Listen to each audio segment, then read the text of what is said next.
Hi guys, welcome back to my YouTube channel ಅಂತ ಹೇಳ್ತಾ ಹೊಸ ವಿಡಿಯೋಗೆ ಎಲ್ಲರಿಗೂ ಸ್ವಾಗತ. ನಾವಿರೋದು ಇವತ್ತು ಕರ್ನಾಟಕದ ಹಾಸನ ಜಿಲ್ಲೆಯ ಅರಸೀಕೆರೆ ತಾಲೂಕಿನ ಯಾದಪುರ ಗ್ರಾಮದಲ್ಲಿರುವಂತಹ ಶ್ರೀ ಗುರು ಜೇನುಕಲ್ ಸಿದ್ದೇಶ್ವರ ಸ್ವಾಮಿಯ ದೇವಸ್ಥಾನ.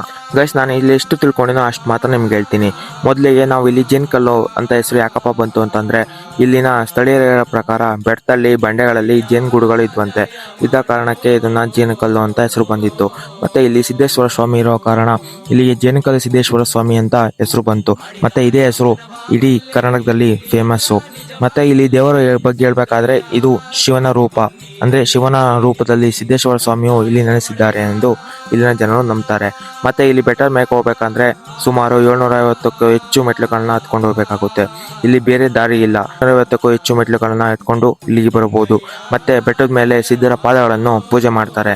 ಮತ್ತೆ ಇಲ್ಲಿನ ಜನರು ಅದನ್ನು ಸಿದ್ದೇಶ್ವರ ಸ್ವಾಮಿಯ ತಪಸ್ಸು ಮಾಡಿ ಇಲ್ಲೇ ಇದ್ದು ಎಲ್ಲರಿಗೂ ನಮ್ಮ ಒಳ್ಳೇದು ಮಾಡ್ತಾರೆ ಅಂತ ನಂಬ್ತಾರೆ. ಮತ್ತೆ ಇಲ್ಲಿನ ಜನರ ಪ್ರಕಾರ ಹಿಂದಿನ ಕಾಲದಲ್ಲಿ ಇಲ್ಲಿ ತುಂಬಾ ಬರ ಇತ್ತು ಅಂತ ಹೇಳ್ತಾರೆ.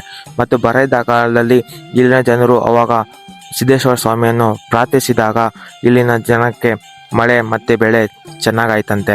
ಇಲ್ಲಿಗೆ ಪ್ರತಿದಿನ ನೂರಾರು ಭಕ್ತರು ಬರ್ತಾರೆ ಮತ್ತೆ ಹರಕೆಗಳನ್ನು ತೀರಿಸಿ ಹೋಗ್ತಾರೆ. ಆದ್ರೆ ಪ್ರತಿ ಅಮಾವಾಸ್ಯೆ ಮತ್ತು ಹುಣ್ಣಿಮೆ ಮತ್ತು ಜಾತ್ರೆ ಸಮಯದಲ್ಲಿ ಇಲ್ಲಿ ಸಾವಿರಾರು ಭಕ್ತರು ಬರ್ತಾರೆ. ಇಲ್ಲಿ ಹೋಗಲು ಜಾಗವಿರದಂತಹ ಭಕ್ತರು ಬಂದು ವಿಶೇಷ ಪೂಜೆ ಮಾಡಿ ಅಭಿಷೇಕ ಮಾಡಿ ಹೋಗ್ತಾರಂತೆ. ಮತ್ತೆ ಇಲ್ಲಿನ ಒಂದು ವಾಡಿಕೆ ಕೂಡ ಇದೆ. ಏನಪ್ಪಾ ಅಂತಂದ್ರೆ, ಇಲ್ಲಿ ನೀವೇನಾದ್ರೂ ಕೆಟ್ಟ ಮನಸ್ಸಿನಿಂದ ಅಥವಾ ಕೆಟ್ಟ ಯೋಚನೆಯಿಂದ ಬಂದ್ರೆ ಶ್ರೀ ಸಿದ್ದೇಶ್ವರ ಸ್ವಾಮಿಯವರು ಜೇನು ರೂಪದಲ್ಲಿ ಬಂದ್ಬಿಟ್ಟು ನಿಮ್ಗೆ ಕಚ್ತಾರಂತೆ. ಇದನ್ನ ಇಲ್ಲಿನ ಜನರು ನಂಬುತ್ತಾರೆ. ಮತ್ತೆ ಇಲ್ಲಿನ ಸುತ್ತಮುತ್ತಲಿನ ಪರಿಸರ ತುಂಬಾ ಚೆನ್ನಾಗಿದೆ, ಅದನ್ನು ಚೆನ್ನಾಗಿ ಇಟ್ಕೊಂಡ್ ಬಂದಿದ್ದಾರೆ. ಮತ್ತೆ ಇಲ್ಲಿನ ಸ್ವಚ್ಛತೆ ಕೂಡ ಚೆನ್ನಾಗಿದೆ. ಅದಕ್ಕೋಸ್ಕರ ಎಲ್ಲರೂ ಇಲ್ಲಿ ಹೋದಾಗ ಸ್ವಚ್ಛತೆನ ಕಾಪಾಡಿ. ಮತ್ತೆ ಪ್ರತಿದಿನವೂ ಇಲ್ಲಿ ಅನ್ನದಾಸೋಹ ನಡೀತಾನೆ ಇರುತ್ತೆ. ಪ್ರತಿದಿನ 10 ಗಂಟೆಯಿಂದ ಶುರುವಾಗಿದ್ದು ಸಂಜೆ 5 ಗಂಟೆ ಗಂಟ ಪ್ರಸಾದ ಇಲ್ಲಿ ನೀಡ್ತಾರೆ. ಅದು ಬೆಟ್ಟದ ಕೆಳಗಡೆ ಇದೆ. ಮತ್ತೆ ಇಲ್ಲಿ ಸಿದ್ದೇಶ್ವರ ಸ್ವಾಮಿಯವರು ಹೊರಡ ದೇವ್ರು ಕೂಡ ಇದೆ. ಅದು ನಂದಿಯ ರೂಪದಲ್ಲಿ ಇಲ್ಲಿ ಹೊರಡ ದೇವ್ರನ್ನ ಮಾಡ್ಕೊಂಡಿದ್ದಾರೆ. ಮತ್ತೆ ಇಲ್ಲಿ ಅರಸೀಕೆರೆಯಿಂದ ಬರೀ 8 ಕಿಲೋಮೀಟರ್ ಆಗುತ್ತೆ ಅಷ್ಟೇ. ಇಲ್ಲಿಗೆ ಬಸ್ಗಳು ಇದಾವೆ ಮತ್ತೆ ಆಟೋಗಳು ಇದಾವೆ. ಬಸ್ಸಿಗೆ ಆದ್ರೆ 20 ರೂಪಾಯಿ ಆಗುತ್ತೆ, ಆಟೋಗಾದ್ರೆ 30 ರೂಪಾಯಿ ಆಗುತ್ತೆ. ಅಲ್ಲಿ ಬಸ್ಸುಗಳು ದಿನಕ್ಕೆ 4-5 ಇರಬಹುದು, ಆದ್ರೆ ಆಟೋಗಳು ಯಾವಾಗ್ಲೂ ಇದ್ದೇ ಇರುತ್ತೆ.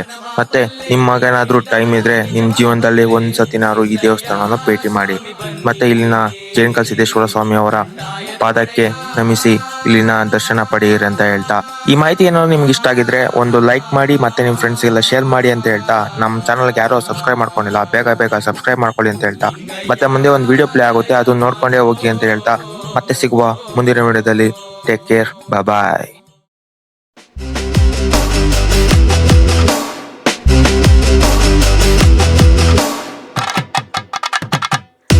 ಎಲ್ಲಿಗೆ ಓಡುವೆ ಓ ಮನುಜ, ನಿನ್ನ ಕರ್ಮಗಳೆಲ್ಲ ಇಲ್ಲೇ ಕೊನೆ.